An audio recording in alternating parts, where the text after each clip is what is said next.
Hola amigos, muy buenas tardes o noches, tal vez si nos están viendo en otra parte del mundo. Bienvenidos a Conversaciones de Altura. Esta edición la vamos a hacer en inglés porque nuestro invitado, a pesar de que habla varios idiomas, todavía no se casca bien el español, pero bueno, espero les guste. Thank you so much for seeing the show tonight or today, depending on where you at. It's with great pleasure that I'm going to introduce our next guest, David, also known as Move D, DJ, musician, producer, and overall a very nice, talented person. Thanks. How are you, Dave? Thank you for having me. I'm very well. Okay, and before we move on, I want to introduce our co-host. He's flying all the way from Matamoros, from Texas, from the south of the states, just to do the show. And Andres, our also co-host and producer. Thanks again, David. Welcome to the show. Thanks for having me again, and it's such a pleasure to be here in this beautiful city and a beautiful weather. I'm coming straight from the winter, and I'm going back there now. Oh in a couple yeah, of hours. that's correct, right? Like Yeah, Germany correct. Now is super cold. Yeah. Well, thanks to the climate change, it's not super cold, but it's very gray and rainy. Right. Yeah. But let me ask you this: when you book a travel or a trip like this, do you stay longer than you should? You know, just to enjoy the city, or?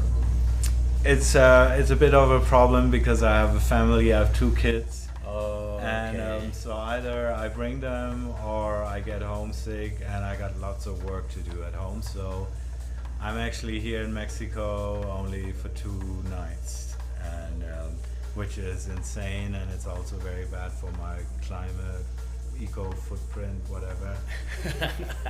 But I'm glad I took the offer and I came to Bahidora Festival, which was like super amazing and a great lineup and super sweet people. Oh, cool.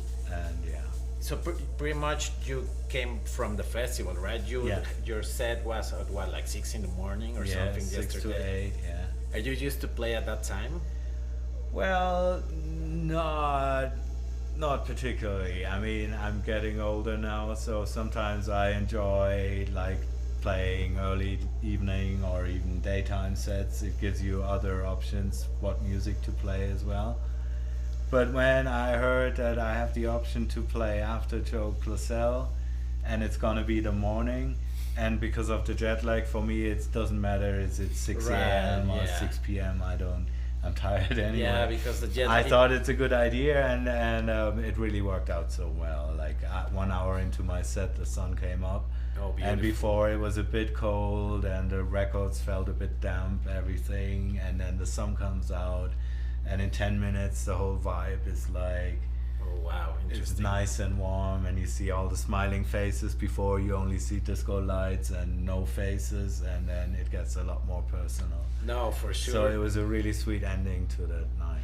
Did you stay up all night before your set, or did you sleep and then you woke up and like, okay, I'm gonna I play? arrived after 21 hours of travel, so when I got to the location, I crashed out for 3 hours, and then I pretty much went to play my set. Oh, cool, just like a Yeah, so I missed. power nap. or I something. only got 1 hour of Joe Closell's set, and that was the only music.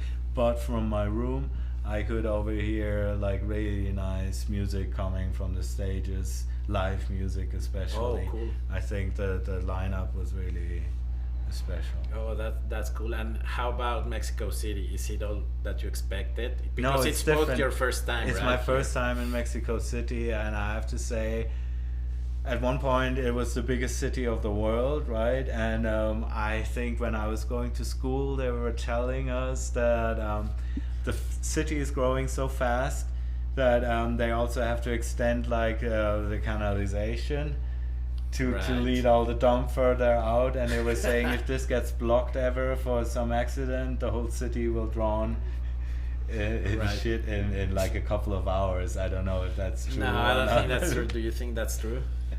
I think it could be true in many cities. Right. Yeah, I don't know.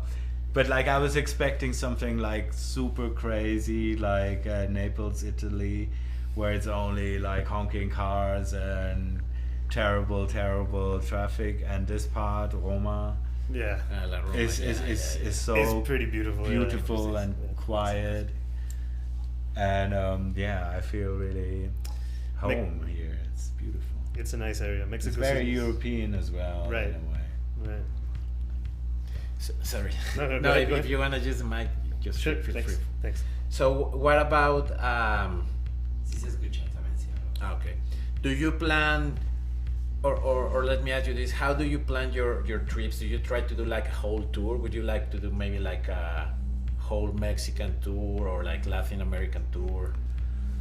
I've done a Latin American tour 2 years ago. I came to Tulum and then Colombia and Oh, Chile and Argentina, Brazil, Uruguay. So I'd like to do this again, but again, the problem is then I'll be away for 3 weeks and I'll be missing the family. Right. So I yes. think ideally it's something like 2 weekends and 1 week in between. So I'm away from home for like 10 days total. That's just like the max. If it gets longer than this, I really suffer. Right. Yeah, well, one of the reasons that Andres came is because he knows pretty well about all your work and all your I don't know, like basically your work life.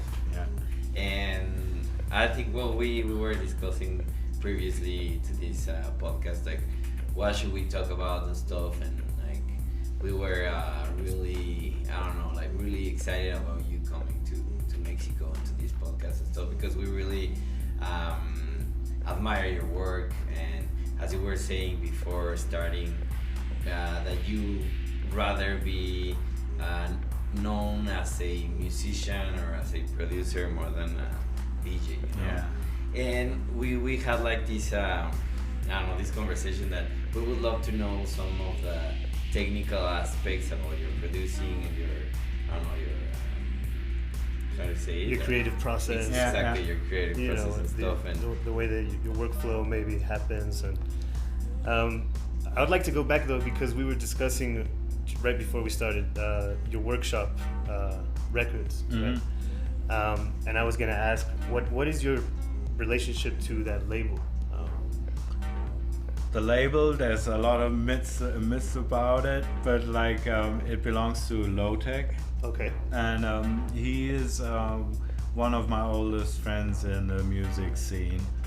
In the very early days of my label, Source Records, Source, we yes. were getting demos from a collective, and they call themselves System 360. And it was a compilation of tracks, and they were quite varied in style, but we loved a lot of tunes.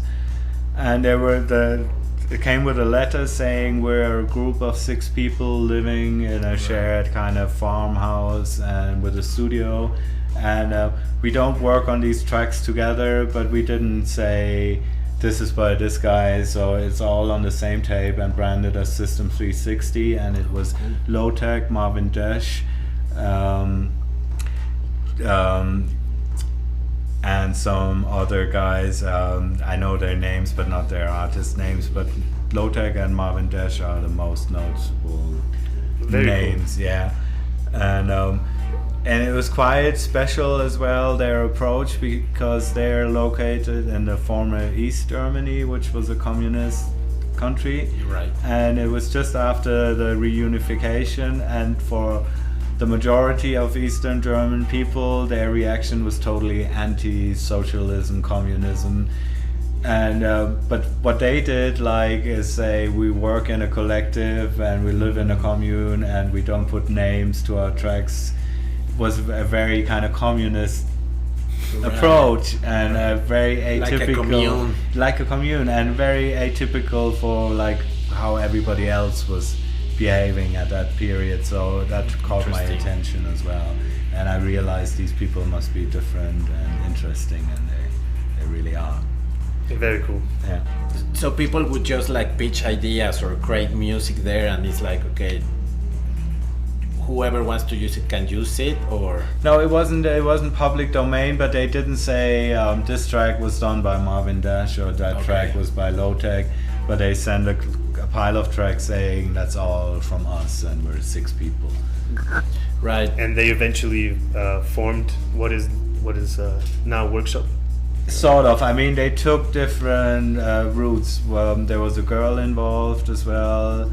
Jana, she was more like a DJing happening in the 90s, and some guys retired, and also like if I don't know if you heard of Rand Music, which is one of the biggest, probably the biggest pressing plant for vinyl now in Germany. Wow. It's the same group of people coming out of this early commune. So with some Workshop is a child of this, as well as Rand Music. So their impact was really kind of big. Important, very. Yes. Wow. That's and really cool. well, and also we were talking about your collaborations with different record labels and stuff, and I would like to before we move into more specific collaborations, just talk about Source for a little bit. actually I was going to there because we were talking about that Source is not running anymore. No, but it's not officially dead. I still own it, and I'm thinking about doing stuff, but then I would more do it like for my own music and not as a label with like big business. It's kind too of much work involved. I can't go back there dealing with artists and serious distribution and all the business aspects. I could only do it like KDJ Records or something out of the pocket, 500. Yeah. And something like that, and then my own music only. But back then it was different, and there was never a real plan to do a label. I was always playing music and involved in bands, but at the same time I started DJing in 1987. That was before I even heard about techno. Okay. And so I was playing funk and black music mainly, and hip hop. And then this friend of mine, who was actually the founding member with me for Source Records, he was the first in the area to start throwing acid house parties. Nice. Around 88, 89. Wow. And it was a real culture shock. And in the beginning, like with my background of funk music, I didn't feel that music was particularly funky. So, but the vibe the scene created, that was so attractive. People were just nice, you know, and they took me on as an outsider, because in the early days of techno it was a lot about like disguise, like you go as something. Oh wow, like and you as a put character? stupid like a garbage man or a diver or some kind of costume in a way. And I was always a very straight guy, and I didn't do the fancy thing, but they kind of didn't, they included me still. I remember one key incident. I was at a party at the famous Milk Club in Mannheim where they played hard break beats, and it was really intense, and I was just sitting there being overwhelmed by the music, and the volume, it was really loud as well. And then this crazy rave kid comes to me and like, "Hey, what's up with you? You look kind of pale. Did you have a bad pill? Are you not well?" And I said, no, I'm fine. But like, that somebody who's a wild stranger comes to me and asks me if I'm fine. Right. It was such a nice gesture, you know. Right. Like the upbringing I've had with rock music and festivals, people would trample on each other. Oh, the and it was, moshing. you know, there's alcohol and you want trouble and this kind of attitude, and then somebody, "Are you not well?" It was so beautiful that this is what kind of turned me on to rave. Oh wow, that's so interesting. The to love see. atmosphere. Yeah, the love atmosphere. Very And cool. then I grew to like the music as well, getting sentimental even. It's beautiful. Wow. Yeah, but yeah, that's awesome. yeah, that was good times. That's No, awesome, man. it must be really interesting to think about those days, right? When everything was more organic.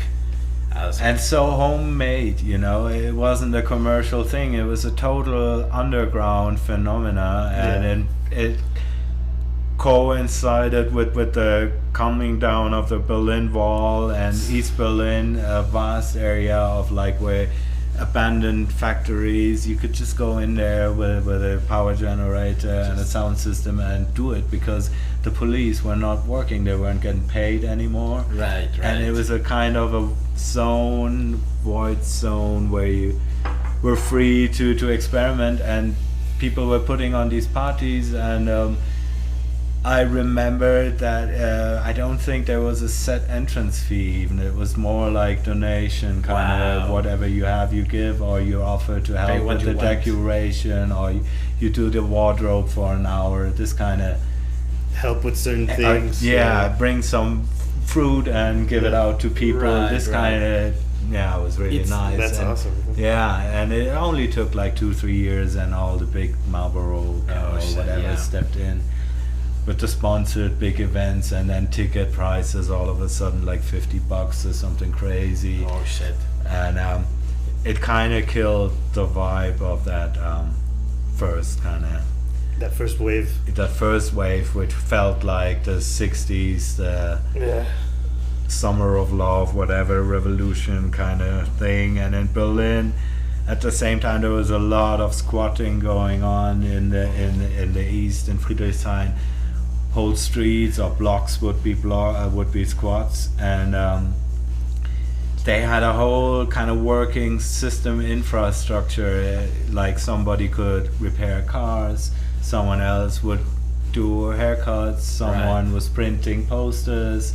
So within their community they were able to do almost all things you need in life, but you didn't need money, because you did this, the other one did that for you, and it was all like this give and take. Wow. And so I was really kind of fantasizing and idealizing about like a real deeper impact, and it kind of all vanished, but at least I was a witness of those days, and I think they be legendary, like the 60s are legendary now, And have you felt any festival or any party or any gig recently that vibe that could go close to that? Yeah, I mean, especially talking about festivals, there are some that are very kind of low budget, and artists agree to play for a fee close to nothing, really. And yet, like, most people would kill to play there. Even like Free Rotation would be a good example. Right. And that definitely has a strong hippie vibe. And I think especially in the festival culture, there's a lot of reminiscence of like what was happening, because it was all about traveling sound systems as well, especially from the UK. And then when they were suffering from repercussions there, and the Civil Rights Act or whatever it was called, when they weren't allowed to have like raves, people weren't allowed to gather anymore, they started packing up their sound systems in bands and drove to Holland and down to Croatia and Serbia and whatnot, tribal gathering. And this kind of hippie vibe, I think, parallel to the big mainstream, somehow carried through, and it's probably the same old people. A lot of them are like my age or even a bit older, so old hippies essentially. I've heard Free Rotation is very like utopic kind of festival where it's very much like kind of like Burning Man in a way. Or it's not as extreme, and it's so small. It's not so small because they want to be hip and elite and exclusive. That's all the capacity. It's the capacity of the venue, and it's the venue. They stand there and they really count every single person, and they say not a single person more than our allowance because of police sustainability and everything. Yes, so it's forced to be small, but it also, like, I think any normal festival promoter would realize I could sell 3 times or 5 times or 10 times as many tickets. I move on to a new location and I make big money, but they stay there and they think I don't want money. I think 500 people is just how much you can digest to really become a group. And you go there for the 3 days and you really feel every single face in there. And a friend of mine, she lost her brand new phone there like 5 times, and it was always at the reception. Never people would steal it, but always turn that's it awesome. back to, that's the vibe, Wow. Really, It's really cool. Friendly, and it's like a family vibe. It's right? like a family. Yeah, and it's interesting that you said that up to like 500 people. Yeah. It's how much? It's 550 tickets plus all the people working on the production and the artists. So I think the capacity limit of the venue is something between 7 and 770, whatever. So it's 500 tickets for the public. Yeah, like the way communes were run back in the day. Like in your commune, there were up to 200 people, and if more people were included in that commune, things would start to be all chaotic. You know, I mean, we're supposed to be living like a commune of 200 to 300 people. So it's really interesting that nowadays, well, it's still like in the 80s and even in 2020, we still want to do that, right? Like, Actually, I mean, regarding that, I mean, I know that it doesn't have anything to do with this, but I was looking at a documentary the other day about this community here in Puebla, that it was supposed to be like a very poor community, and now after like some program that they implanted there, now that everybody is like living well, they're having their houses, they're having good food because they learn how to cultivate and how to help each other with their, I mean, if they need to build a house, all the community goes and helps and build a house, and like all these sustainable ideas that is not like I don't know, that it's not like a tendency, it's just what they need to survive, and they're and it seems very kind of logical and natural to do it like this. And I think I'm not I'm not a communist, but there's a lot in what Marx says which is damn true. And I think a main aspect is like we make money working on something that we are totally disconnected from. Yes. And it has nothing to do with ourselves, and we don't really own a share of it, and it only gives us money to buy something like housing, which is a very essential thing for yourself. And you should, I mean, ideally you grow your fruit or you do your arts and you build your house and you find people to help you, but nothing ever works like this. We always have to talk to strangers that only want money. Right. No, yeah, and it was pretty interesting. I was talking to my girlfriend and I was saying that they're fucking, I mean, it feels like something pretty primitive, but nowadays it looks like something like really from the future and like from really far away, sustainable, healthy. And it's pretty bad that we have to live in that. And I think it creates a whole different community. Like in Europe, people don't know their neighbors, and probably in the States for the most part it's the same. And I think if you like live in a community where neighbors actually help each other, and that's something about the eastern part of Germany. In the communist system, everything was built on like, I need this, I know someone, he has it, he can help you, and they were working like this, and I think it's very healthy, and it makes for a community where people actually know their neighbors, and there's a lot more understanding and a feeling of like unity or whatever. Right. But maybe it's not in the interest of the people ruling us that we get so close, you know. They rather, when you go to your work, you go home, there needs to be watch the TV. You don't need to talk to your neighbor. Right. You need to be exploited somehow. Do you think that that whole idea still lives in Germany or in some parts of Germany, or you feel that it's all like changed and everything's about capitalism and stuff like that? I think 95% is about capitalism, for sure. Yeah. I mean, in bigger cities you find underground scenes and networks. Right. But like in a small town like Heidelberg, I mean, I'm surprised every now and then even we got something interesting like an autonomous kind of cultural center where some stuff is happening, and that's also very anti-commercial. but it's compared to the 90s, where this felt like it's really making an impact on society as a whole. Now it's shrunk back to a little percentage, and I would guess that in a country like Mexico there are still stronger roots, and the people, the value of a family, I think in more Catholic or more Southern European countries even, is stronger. There's a more of a feeling of like of being a community, whereas in Central Europe, or if you go further north, it feels like the colder it gets, people are more, even South America. Like, I love Chile, but everyone was saying in South America, Chile is not really South America. We call it the Switzerland of South America. And then Chilean people were explaining to me, yes, we are different, and they said probably it has to do with, like, they have a cold winter. So in the winter we need an apartment, we need heating, so we need money, we need a job, we need to work.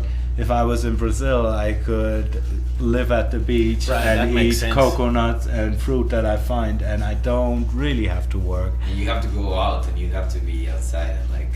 Yeah, and so I think it's like the pressure to kind of make your everyday life and pay your bills will automatically push you somewhere else, and the more you kind of relate it with nature, the more natural is that these old kind of healthy structures still exist, you know. Right. Like villages, so as opposed to mega cities where nobody knows anyone. Right. Yeah, I agree. It's interesting how, like Andres said, like we're trying to go back to how we started, right? To be more, or at least I think my group of friends, we're trying to be more like that, more like a commune. Like, okay, he does this and he does that, and then we exchange skills or things, right? So natural.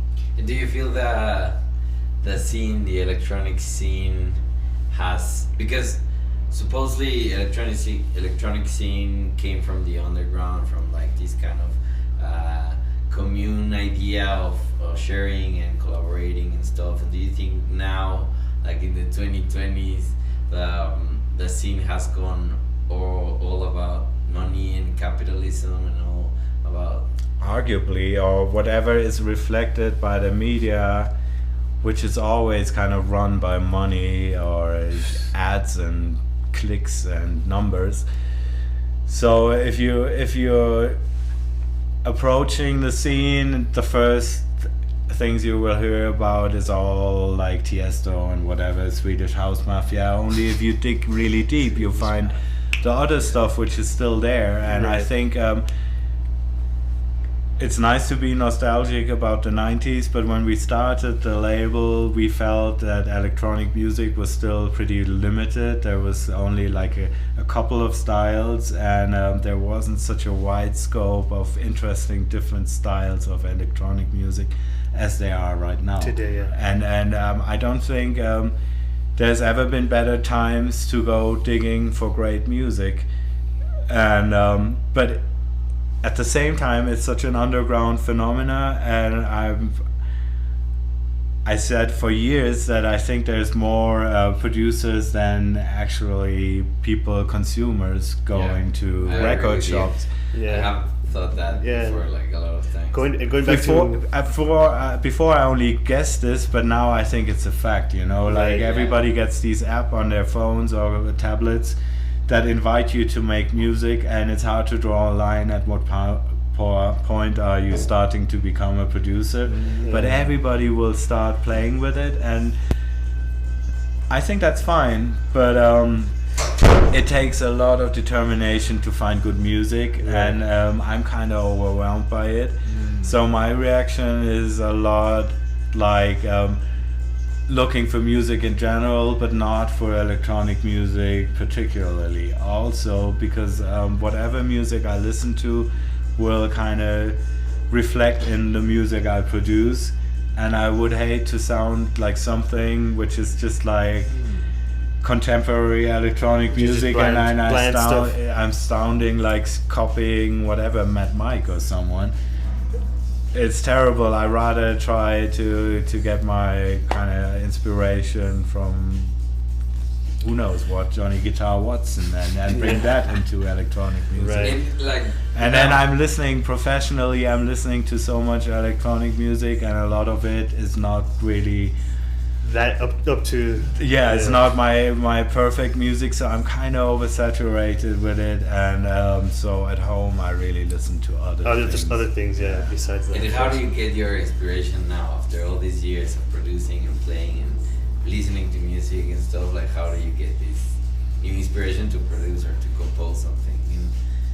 There's so many factors that play together. One sad fact is, I believe that it is, if you have the blues, it's such an old story, but if you suffer, you can also kind of manifest it in beautiful, sincere, deep art. And I think a lot of like great artists, struggle was part of their life, but was also the essential force behind their great creative output, because they had to cope with some whatever drawbacks. And the more happy you are, the less inspiring or the less the urge to really create. But that's one aspect. Like, I get inspired by sounds as well, like a certain machine that I play with, or an instrument. Like, I would say the guitar is still my main instrument as to compose music, or an acoustic piano, and they just take you somewhere. I mean, it's hard to explain, but like so the motivation or the inspiration comes from the inside, from the soul, from your emotions, but it also comes from stuff you hear, and it makes you curious. You want to explore more about it, and oops, you're in the middle of making a track you didn't even think about it. You know? So I'm assuming a lot of improvisation goes into your methods, and absolutely, improvisation is the key. And if not, especially if you don't work with other people, and the phenomena of techno where you can produce full self-sufficiently is kind of unnatural for the way music has been created. Normally it's with a team, It's with a team. I mean, not if we're talking about classical music. Then it's down to composers. They had a great vision, but as soon as you bring in an orchestra, already it's about people sounding together and vibing together. But everything since jazz is music, or music as its purest form is probably the oldest way of communication. Before there was language, I'm sure there was chanting, of course, and humming and drumming, and and for sure, jam sessions. Yes, and so this is where we come from, and this is what music is about.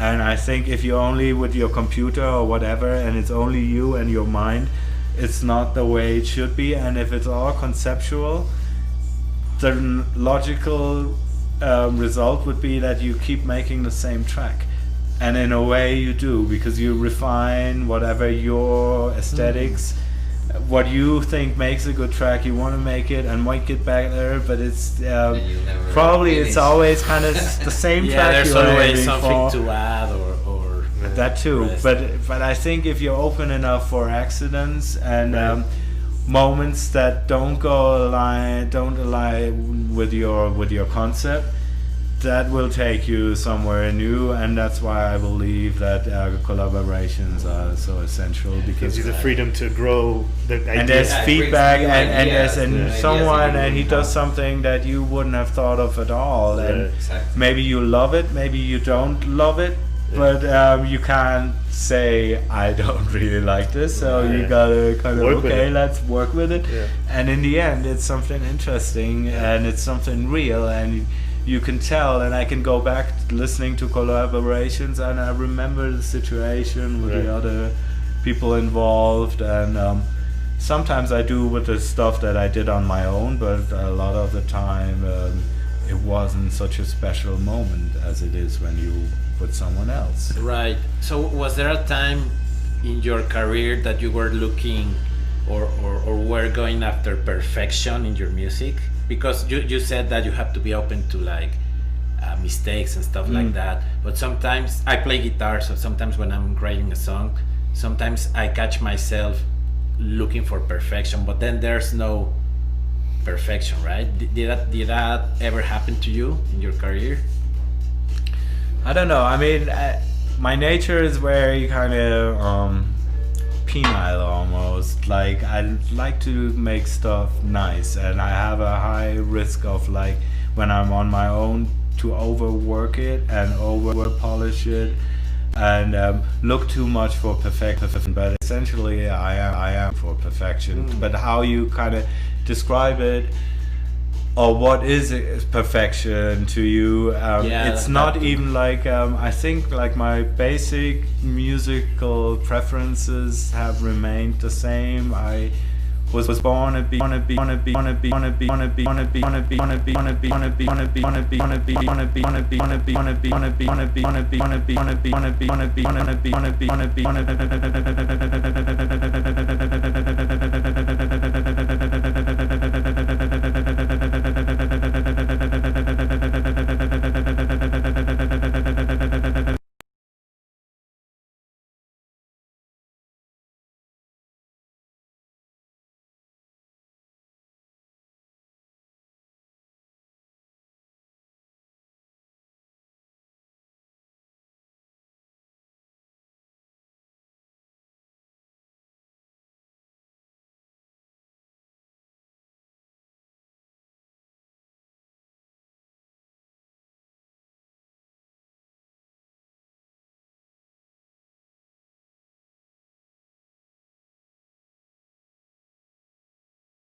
the truth is that when you're young, you're trying to show off what you can do, and that's, I think, how I made my music have another element, has something really smart and stuff.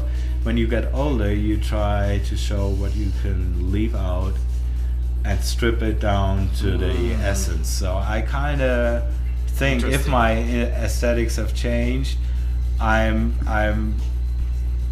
have a tendency to go for the more purer stuff, and I'm also like really amazed by music that's very pure in a way, and simplicity in general.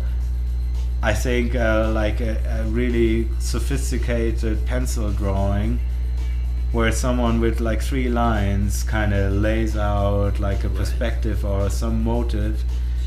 I'm so amazed, more than like the most elaborate Rembrandt or whatever, and look at the lights and the colors. Yeah, that's great, but that's what I can do already, like aim for perfectionism. Right. But the genius aspect is like to capture something, with 3 lines, that's my biggest respect. So I always respected not the Quincy Jones, I respected the homemade people who made with no kind of budget the greatest results. Yeah. So. Have you discovered or recently heard something that really feels you, like really completes like that idea of feeling you good about listening to something, like recently, like something new?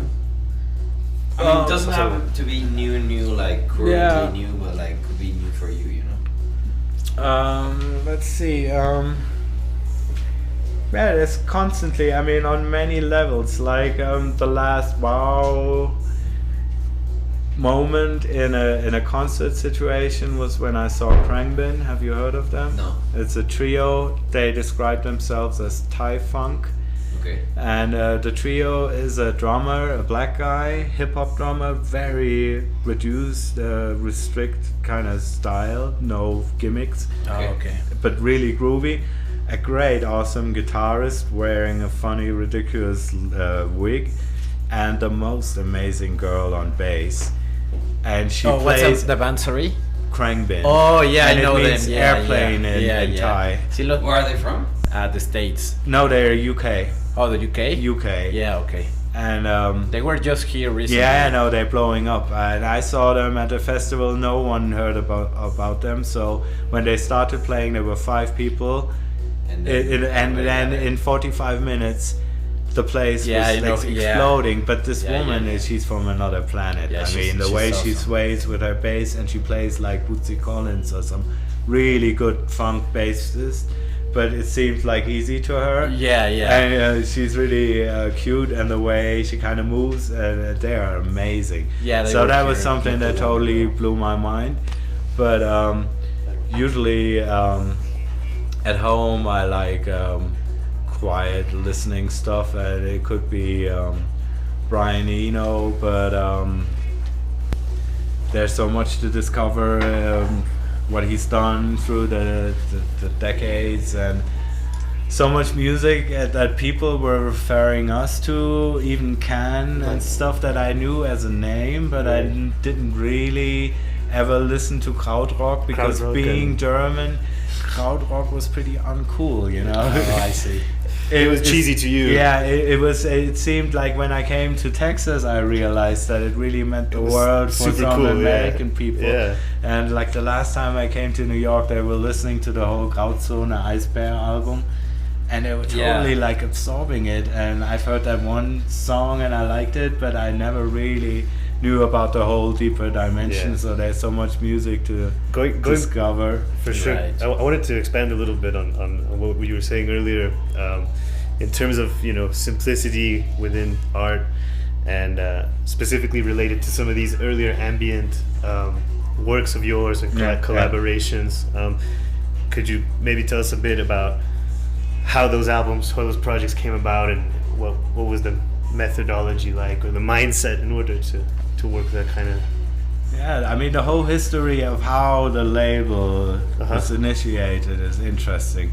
We briefly spoke about my friend putting on these parties, but he left to live in San Francisco and said the label idea which we had didn't seem really appealing to him anymore. But I was making another friend at my best friend's place, an Irish guy, a bit older than me, and he had a Mexican restaurant in Heidelberg. But more than the restaurant was like a bit like, it was a live music menu, and they sold tacos and tostadas. Nice. And behind the bar was a guy, I knew him from school, but he was like 3 grades under mine, so it's not the kind of people you want to hang out with at high school. But then when he started working there, and he was playing the most awesome music as a bartender, John Lurie, whatever, all kinds of interesting music going everywhere. And then I was just, through my rave friend, exposed to techno, but he also showed me Careless Space and Chill Out and more kind of listening stuff. Right. And like spacey kind of... Yeah, and then with this guy working behind the bar in the Mexican Irish-owned restaurant, I started having this debate: is techno worthwhile, or is it even music or not? And he was kind of this attitude, techno, no. And I said, yes, check this out. And then when he heard the KLF especially, and all the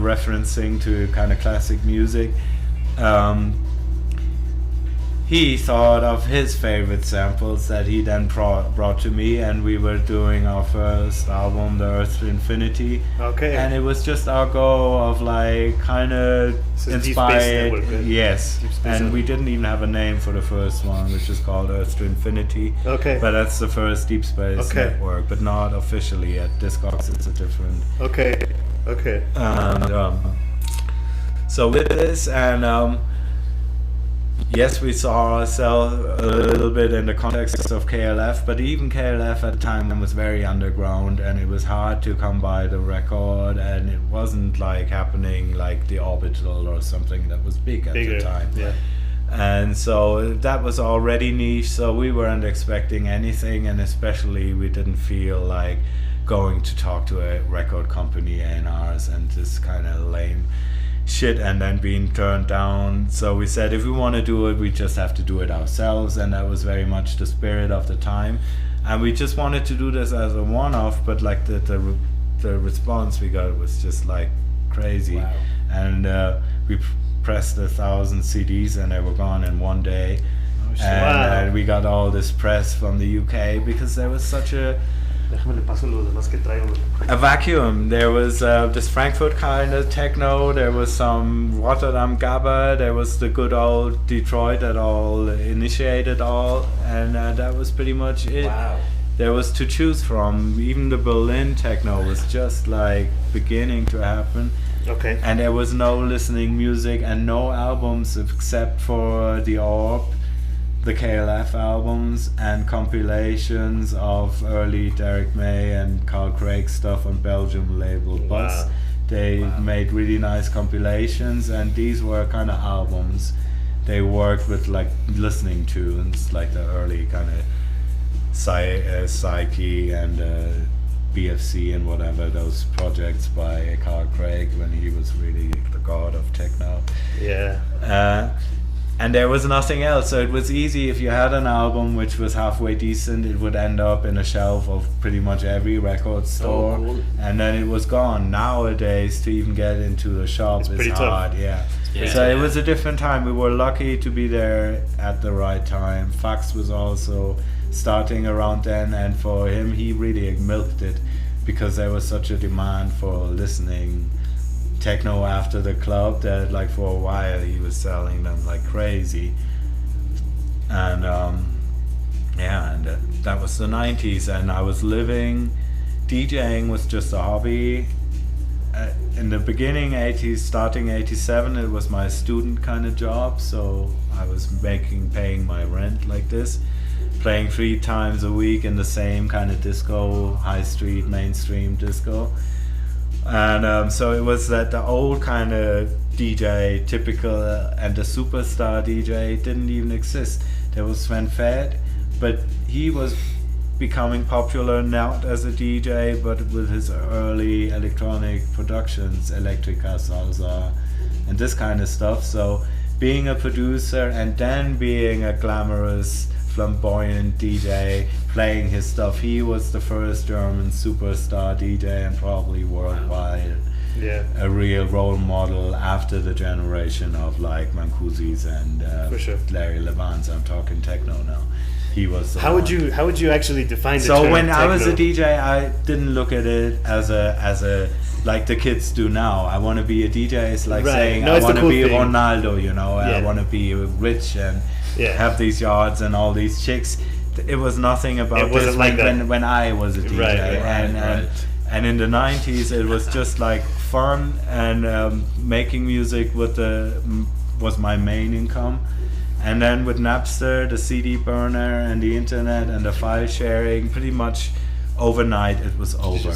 Damn, man, It that's was crazy. just over, and all the distributors went bankrupt, and they were owing us money, but we owed money to ASCAP or GEMA, Yeah. bills they hadn't paid, and so it was terrible. And That's like for the whole industry, and which- since the year 2000, everybody has to make their money playing gigs, and to an extent that even includes fucking Madonna, because her files are being shared and she's making her money Right. like being a model for Gucci or whatever, but not the Not from the record musician. sales. No, Yeah, well. and if you're not Madonna, you can forget it, and so you have to go out and perform. So I don't know.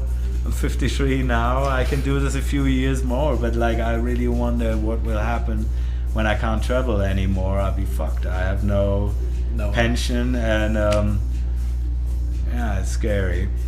Now let me add.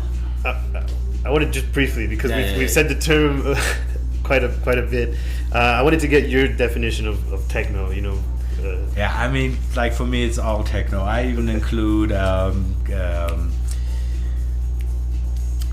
the big hit, the Australian girl, not Madonna, Kylie Minogue. Kylie Minogue is with the house bass line, that disco samples and stuff. Yeah.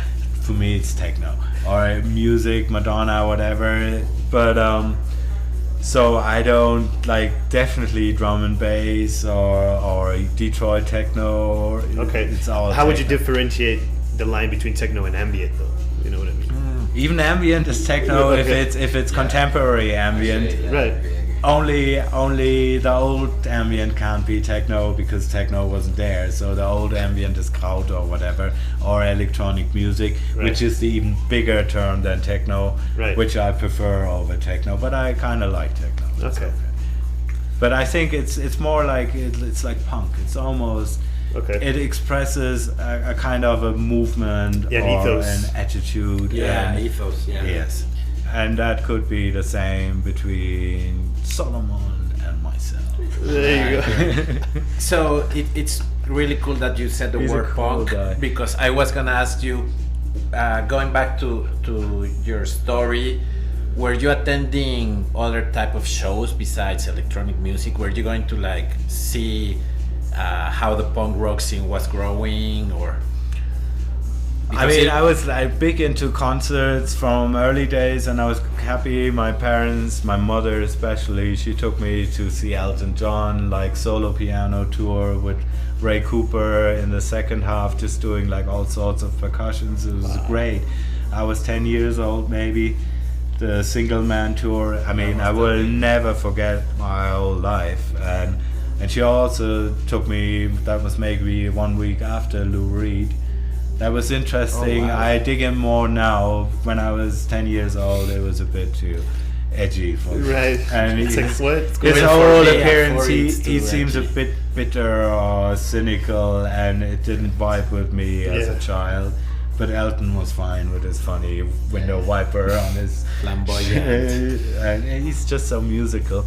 Genius. So I love music. I always followed it, but in the 80s particularly, it was all like I was listening to, growing up on the Beatles and all kinds of rock, Led Zeppelin, what all kids were listening to in the 70s. And then when I heard The Message, Grandmaster Flash, that was it. For a while, guitar music, even though I'm a guitarist, was secondary. It was all about drum machines and cool hip hop. Yeah. And how underground and how rebelliant it was in a cool way. And so I was totally soaked up in that. And like Depeche Mode compared to Grandmaster Flash was like some white guys that appealed to girls, and they were singing, and they had catchy melodies, but it didn't. And all the other like New Romantics, Human League, whatever, they were trying to be soulful, but they weren't really, and the rhythms were stiff and whatever. I mean, all this music, if I listen to it now, I value it a lot higher, and I think this is like the link between disco and techno is when those guys made pop music using techno gear, right? And it's really important. But back then it didn't touch me, it didn't affect me, and I was really into the Black. A Tribe Called Quest was so much more like, I always loved jazz and their references to jazz. Yes. So I was all into black music until people like Larry Heard and Carl Craig and the early Mark Kinchen, MK Capella, and I started to discover good music and of course Would you call that? You can't. I mean, that was a day when I brought home this record, and the Selected Ambient Works 1, and talking about simplicity and what to achieve. Ambient Works 2 in my book is one of the really seminal albums. Wow. It's so good that Richard kind of gave up music after it, and I understand why. Wow. I mean, he's doing some now, but it's not the same. It's not the same. It's kind of half-hearted, and he said to me, I lost interest in music. I want to make films, and No shit. which he did, like with this David Cunningham, That's like heavy incredible. into music, movie and video stuff, and He does some installation things too. installation, Yeah. the swinging piano. Yeah. I think everything he does is great, but like he's totally done it, and there's nothing to prove for him, which I think That's is awesome. is almost bad, because like it's good if you feel like you got something. You accomplished the maximum, you know. Yeah, the but apex. no, that's not good. I think No. because then you're done. You know, You have nothing else. and I think that's something that keeps me going. I got stuff that I'm really proud of, like the first Conjoined album or whatever. Their approximations to what I think in my book is like Up there. interesting, good Yeah. music. Yeah. But it could even be better. Right. And I want to go on, but like Gotta leave room. after Selected Ambient Works Volume 2, You it overdid. would be hard. It would be hard. You're right. Yeah, that's like how would you say? I not mean, a it's blessing in mind disguise, the bending. It's opposite. really It's a great album. It is. great. No, but yeah. No, ibas a preguntar. So I'm just curious, when bands like KMFDM were mixing like distorted guitars Yeah. and techno, were you into that? Yeah, no. No, the KLF. I mean, to this day, I can't compute how they come up with this horrible. You don't like I mean, KMFDM? people love it. Yeah, yeah. It's I It was, never- it was a commercial like it. success. no? It was a commercial success. I love the manual. Have you all read it? Yeah, Their yeah. book about how to make a #1 hit. It's fucking crazy, and they did it, and they achieved it. It got Using my, that method. Yeah. Yeah, it got my biggest respect, and like all the stunts they did, like burning £1 million and all this, I love it. But the ancient Waba of Mumu, it was Yeah. never for me, and it was yeah. hard for me to accept that it's the same people doing Space and Chill Out and that crappy stuff Yeah. So you at were the the- same time. So Yeah. that one I didn't like. But like I mentioned Orbital before, I wasn't like heavily into them, but that was popular music that I thought, yeah, it's catchy, it's techno, it's Spacey. got UK, Yeah. whatever, they're nice guys as well. And so I wasn't against like successful techno. And it's so often the perspective, like one key tune was As Expressed when the whole thing started off, and it was a perfect example for me for how a track is not really funky. Right. And now I think it's that funky, and I play it every now and then. And those chords, da da da da da, fucking magnificent. So it's no great.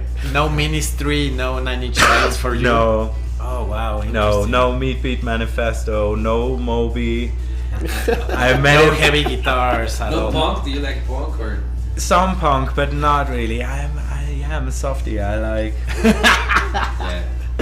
No, that's cool. I mean, but I think it would be awesome for me if I can travel and Like and- Kate Bush, like the Awakening. What is that the name? Is I'm not the too one sure. before Running Up the Hill. It's not too it's sure. less known. I think it's called something like that, which would be perfect for what it is, because it's like Laurie Anderson, experimental Okay. women in Yeah. electronic music. Yeah. Like she's right at the core of it. There's no FX Twin without Kate Bush, Oh, wow. for instance, and she's like a top reference. And that's awkward, weird music. It's not easy listening, but it was never about like a punk attitude. Yeah, I liked it, but I liked it as a statement, and I like the energy maybe. And if you hear it live, it's cool, but it's not what I really. right. What touches me at home. Right. What about someone like Peter Gabriel? Are you into Yeah, his music? yeah. Because like Yeah. his latest album, he uses a lot of electronic. Yeah, beats. I mean, I'm not like following closely. I don't know about his latest album, but I think his first album after Genesis, Yeah. and even Genesis, people hate it. It's totally uncool to like prog rock. I loved it. I smoked my first joint listening to The Lamp Lies Down from Broadway, and my English wasn't good enough, and the lyrics are kind of really far out, fairy tale kind of shit. So I was making up my own kind of lyrics, spacing out to this music, and I think this music is problematic, like a lot of disco music as well. It's too many parts. They're trying to show too much, and sometimes they just should have left it simpler.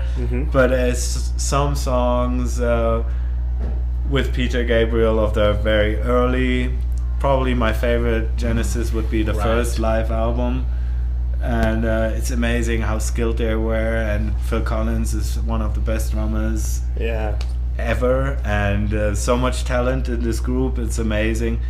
So I listen to almost everything. Nice. And them especially. Tried some Yes the other day because YouTube, when they realized I'm okay with prog rock, they gave me some Yes. Yes is awesome. But it wasn't really. It was hard for me. Sometimes it can be hard. Sometimes it's a voice that doesn't sit right with you. And I know people don't love Peter Gabriel necessarily, but I do. I also love Mark Hollis, the late Talk. Most people don't like him, but to me he sounds like Miles Davis horn. In every note I can hear the struggle. The failure is always part of the deal, and sometimes the horn makes like two notes at the same time. It's something it's only he can do. But beautiful. Yeah, of course. How fragile it is, and I love when you can feel this. So another big hero of mine is George Alberto.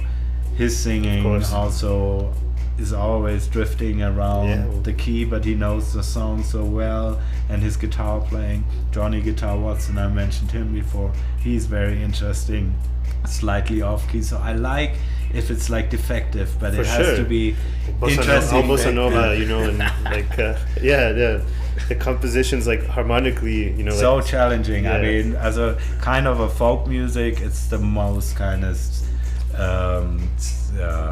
sophisticated folk music I've ever heard. The Brazilian, it's for sure. Were you into Miles Davis's hip hop crossover? Did you like that? Okay, Miles Davis playing with like hip hop and experiment. His last album is not great, but like it's good enough. Any Miles album, it's not. But it's good. It's really good. It's better than Johnny Guitar's last album. Right. That's called Doo-Bop or something. No, that's the last Miles Davis, and the Johnny Guitar Watson is funny. It's quite similar. We should look it up. The last one.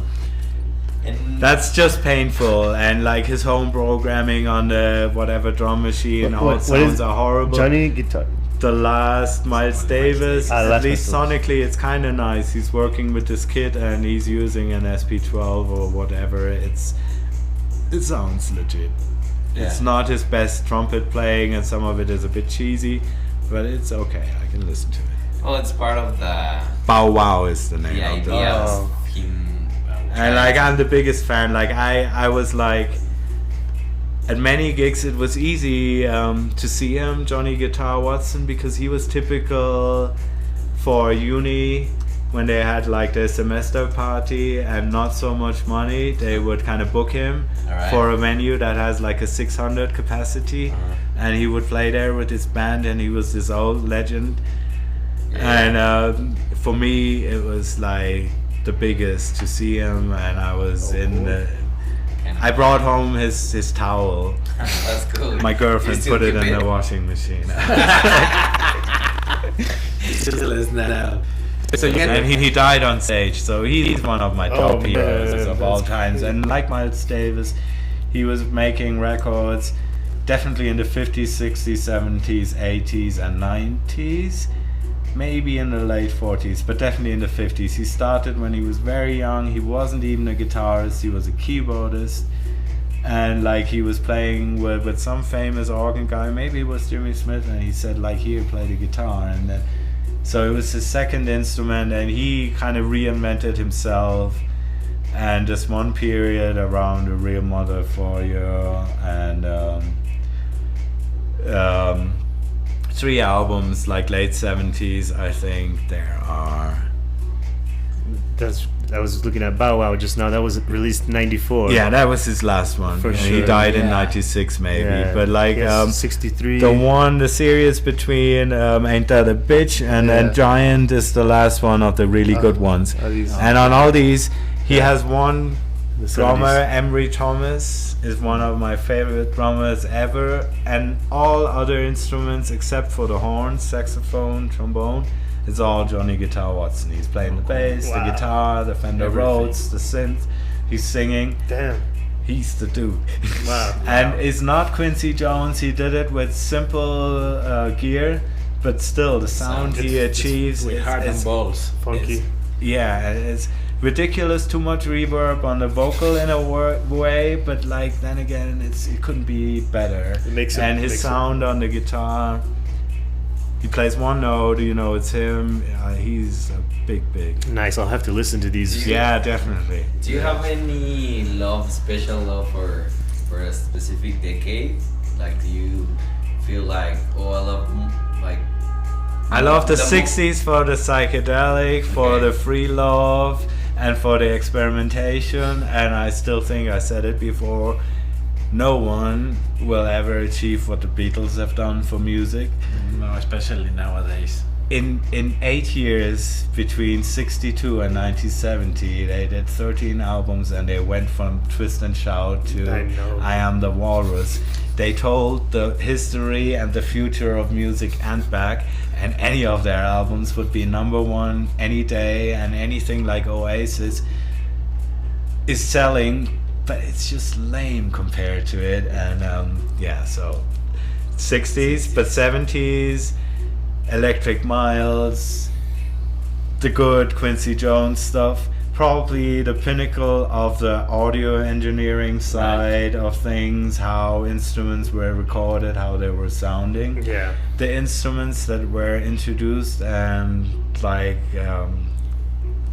brought to the market, like the Prophet 5 and All the synthesizers. and- their impact and what they mean to music, how important they became. It's not only the 303 or the 909. early drum machines too. Early drum machines Yeah. too, and so the 70s and then the 80s for the good hip hop and some interesting Talking Heads, Peter Talking, Gabriel, Adrian Belew. Even The Cure, right? Or The Cure, yeah, there's Smiths. good stuff, and in retrospective, a lot of stuff. But like on the audio side, when the CD came in, at the same time they were remastering all these albums, and for a while they were looking at frequency analyzers, They were just and they're flat. making it just flat, and this sounds horrible.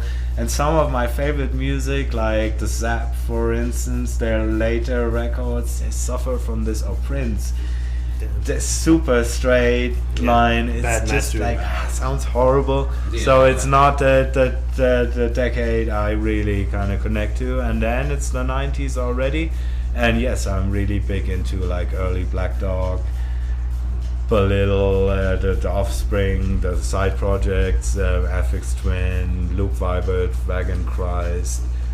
I think it's gonna have a big resurgence, and if I look at my son and his friends and the scene of people, and they're now How old is 22. he? Your son? How old? Yeah. 22.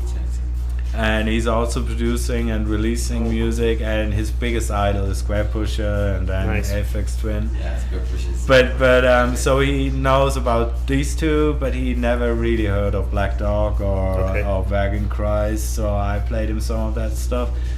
He gravitates to it, but like even before I did, I started playing him the stuff because I found their sound in his music, and I Right. was wondering why.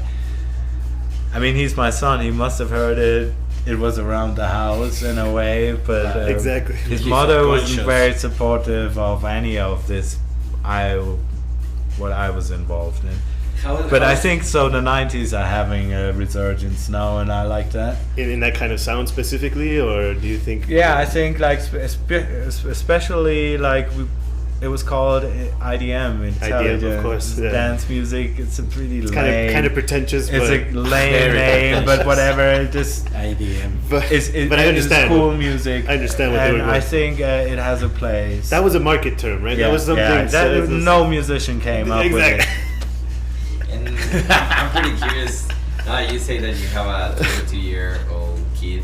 How do you manage to try to not influence or influence in his music tastes? I didn't have much of a chance. The mother dictated the music in the car and at home in a way, and so what does she listen to? She listened to some cool stuff, and I think that is why he is so much into Square Pusher, because she was as well. Okay.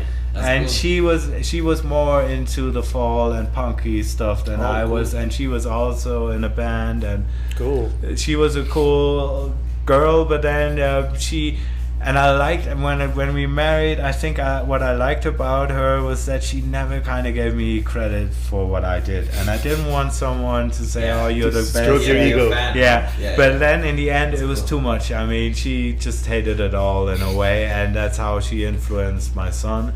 Right. And I totally gave up on it, but like along the lines of stuff that she liked, there was some stuff that I liked as well, like Nirvana or whatever, and he really loved Nirvana, so that was big. Then he got into hip hop. Then he started trying in the car. He was maybe 10 years old, and he put on Earth to Infinity, and he said, "Mom, check this out. This is Dad. I think it's actually pretty cool." And I was like, what, he's only 10 years old? How does he know? And how does he even care about the track? So I was really moved by this. But he was seriously into gaming and everything else but making music. But when he was 17, he said like, "Dad, can I borrow an MPC?" And I said, "Sure, here you go." He knew how to work with it? No, but like he's smart with computers, and he doesn't like to be told. He just learns. And he learns by himself. Yeah. But whenever I did something, we had a phase when he was very little. He was playing the drums. I bought him a little kit. He was reacting. His mother was making the everyday. I kind of took a break to be home with him. Nice. She had a steady job, so I spent a lot of time with him. And whenever he was like uneasy, crying and wouldn't stop, I knew if I start like drumming the table, he'll stop and kind of follow me. And then we started doing this, and I got some videos I got to dig out when he was like really small and we're jamming together. But then he wanted to play at the orchestra in kindergarten, and they said to him, "No, it's only for the older kids, and you have to be able to read the score." And he came home, threw the sticks away, said, "Daddy, why did you never tell me about the score?" And I said, "Because I didn't think it was relevant. I told you about the one and the beat, but not the score." And he felt so betrayed that was it for music until when he was 17, asked for the MPC. So, but he had a rhythmic foundation and an interest in drumming, and then he started, and then pretty much.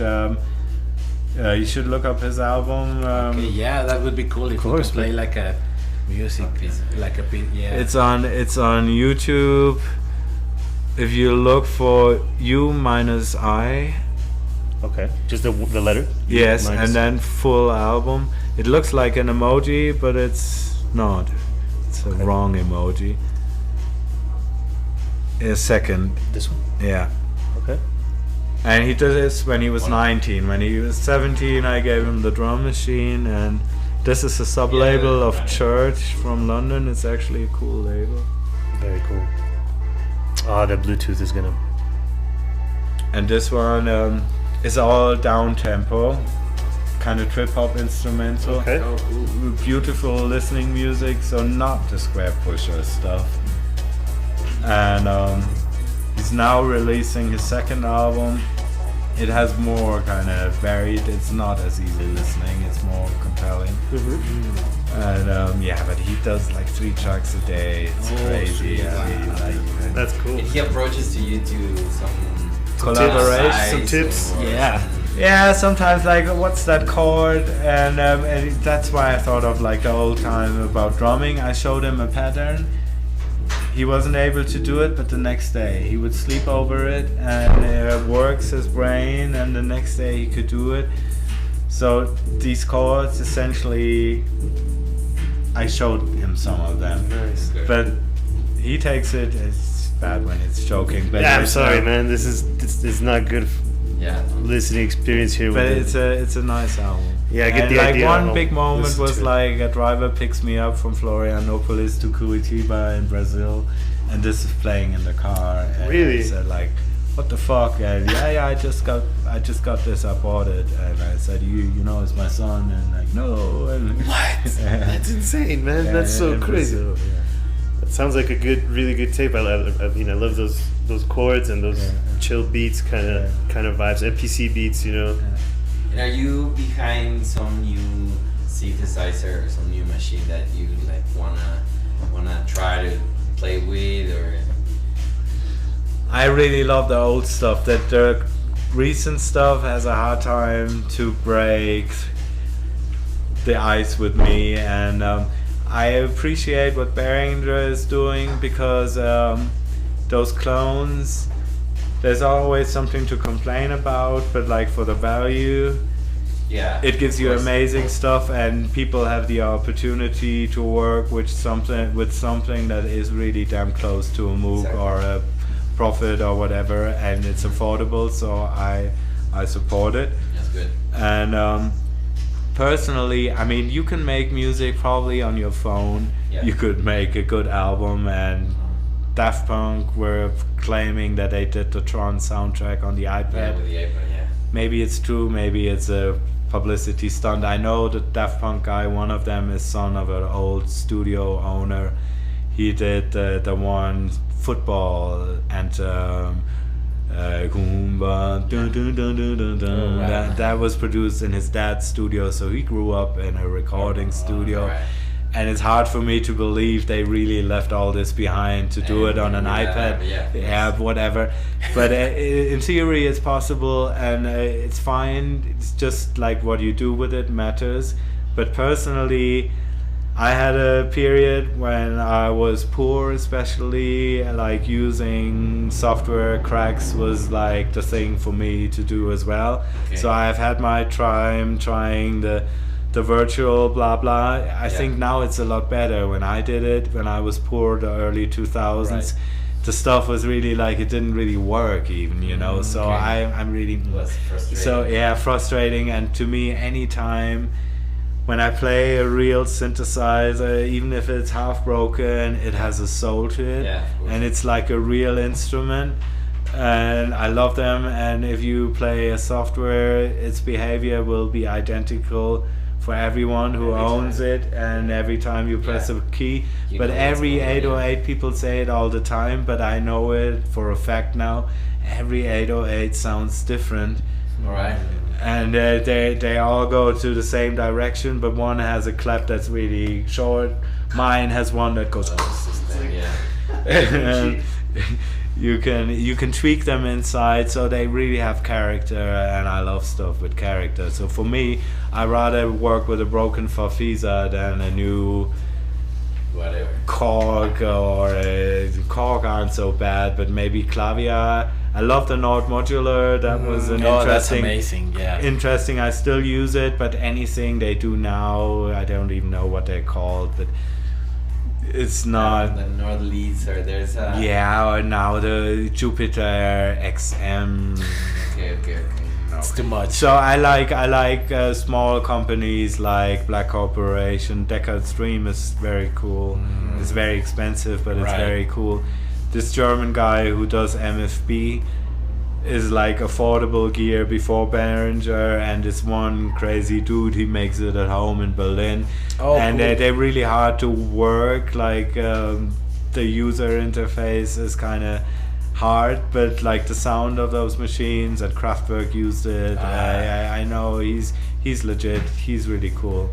So even the new stuff, and it's like a modular world is all made of people who are from Czech Republic or Right. France, and they're like underground, like the musicians, like same thing, and they have the great ideas, not Roland or Yamaha. And they understand Low-key where you're coming guys. from, Yeah. right? Yeah. Like they understand.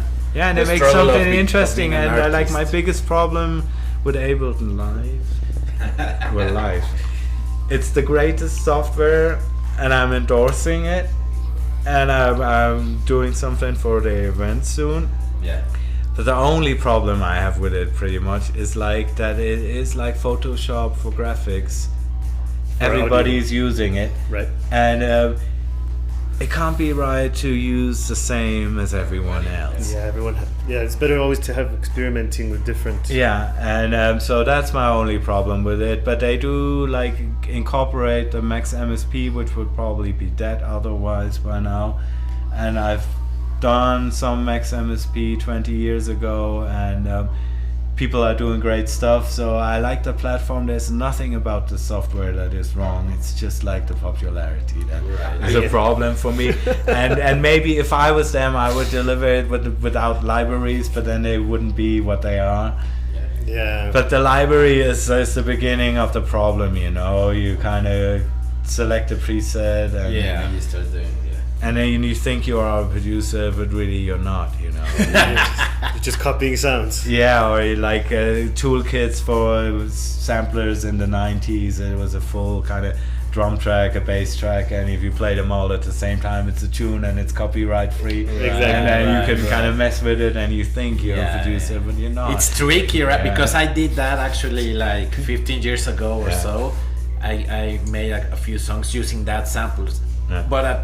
But I'm like, oh, so I made a song, but then I really knew that I wasn't really making a song. I was just like it was already there. Mixing samplers and maybe Chopping changing the and sheet. screwing. Yeah. But that's so cool. And are you okay with producers that use samples in their tracks? Totally, I'm okay with anything, and it's the result that matters. And I think even with a goddamn sample kit CD, you could come up with something mind-blowing. Right. And I just saw something on YouTube which was about like there was a couple of really they were selling more than audio CDs. Those really successful. Ecstatic Goldmine was one of them, and there was a couple of like sampling CDs. They were a standard of the industry in a way, and then they were showing like who was using them and what iconic tracks have been made with them. With these sounds, Yeah.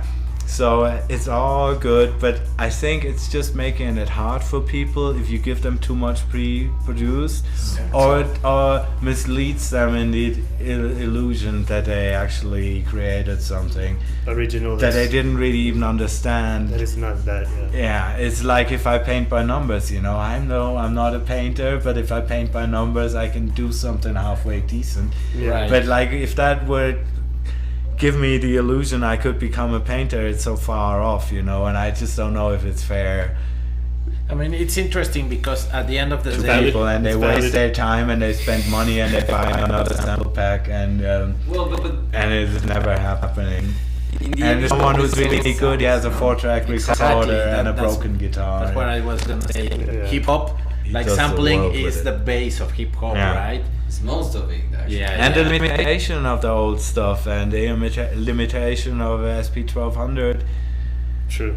And then following generations, and now you got gigabytes of samples. It must be wrong, you It's know. too much. It must be wrong. And talking about like how we produced in the 80s, it was still like the song was happening on the mixing desk, and then it was recorded probably on a cassette tape. And then if you progress, you had a reel-to-reel. I had one that made me like the big cat in the vlog. And then next was the digital audio tape, which was like a crippled thing, and they were always broken, and the tapes were always defective. But it gave you CD quality.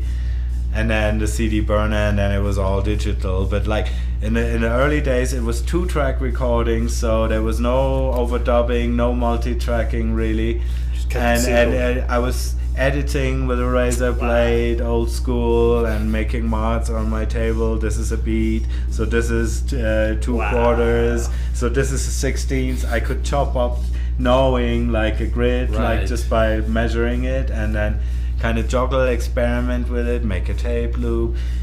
Reel-to-reel is a great thing. And yeah, so music, any take was like you couldn't recreate it. The next day, even if you didn't touch the studio, all the gear drifts, so the next day without touching it sounds different, it's out of tune, and it's gone. And it was painful because if you did the one take and one instrument was out of tune or way too loud, the whole thing was Too bad. screwed. Yeah. But whatever you did, it had the value of something that is special and it's unique. It's And now ephemeral. now you save version number 79, Right. and then Mix number 80, 500. and oh fuck, there's no end to it, and you can have another plug-in, another EQ, You want another one? track. Do you want one or you're fine? You have one? Have Yes, you? sure. I have one. So I think it makes it harder. The limitation made it easier to come up with something cool. Right. Records were sounding cool in the 80s because there were only cool synths. Would you- In the 90s, when the uncool synths Synths, started bad happening, synths. music doesn't sound cool As good. As necessarily. Right, Sometimes right. it's a good song, but it suffers from really obvious bad sounds. But like the early synth stuff, it always sounds cool because there was only cool gear. Warm and it's- punchy. It's, hardly possible to Yeah. make a bad sound with a Juno synth or any Roland. They always sound good. Right. Yeah.